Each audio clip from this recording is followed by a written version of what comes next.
Dans cette dernière vidéo sur le chapitre 14, je vais vous montrer comment on peut utiliser des systèmes pour résoudre des problèmes mathématiques.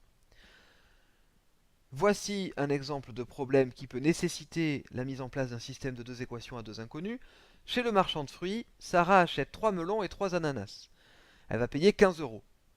Luc, lui, va acheter 2 melons et 4 ananas et il va payer 16 euros. Et on se demande combien peuvent coûter un melon et un ananas. Donc on voit ici qu'on a un petit problème à deux inconnus, le prix du melon, le prix de l'ananas. Donc on peut mettre en système d'équation ce petit problème. C'est la première étape. On va commencer par choisir les inconnus. Soit x le prix d'un melon, soit y le prix d'un ananas. Deuxième étape, on va mettre le problème en équation. Donc on va traduire les données de l'énoncé par des équations d'inconnus x et y. Pour Sarah, elle a acheté 3 melons, donc elle va les payer 3 fois x, et 3 ananas, qu'elle va payer donc 3 fois y, et elle a payé 15 euros. Autrement dit, on a l'équation 3x plus 3y égale 15. Pour Luc, il a 2 melons, il va donc payer 2x pour les melons.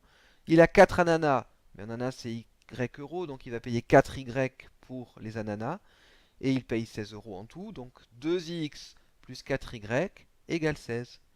On en déduit le système de deux équations à deux inconnus. 3x plus 3y égale 15 et 2x plus 4y égale 16. La troisième étape, vous l'aurez compris, c'est de résoudre ce système. Alors, il y a plusieurs méthodes, on l'a vu, méthode par combinaison linéaire ou par substitution. Ici, on va faire une étape supplémentaire, c'est qu'on remarque que la première équation peut être simplifiée en divisant chaque membre par 3, et la deuxième peut être simplifiée en divisant chaque membre par 2. Donc on va commencer par les simplifier, ces deux équations. On obtient x plus y égale 5 à la place de la première, et x plus 2y égale 8 à la place de la deuxième. Ça, c'est plutôt pas mal quand on peut le faire, puisque ça va nous limiter les étapes de résolution du système. Ici, qu'est-ce que je constate? Que j'ai le même coefficient devant le x. J'ai un x pour la première équation, et j'ai un x pour la deuxième équation. Inutile donc de multiplier ici la première ou la deuxième par un nombre.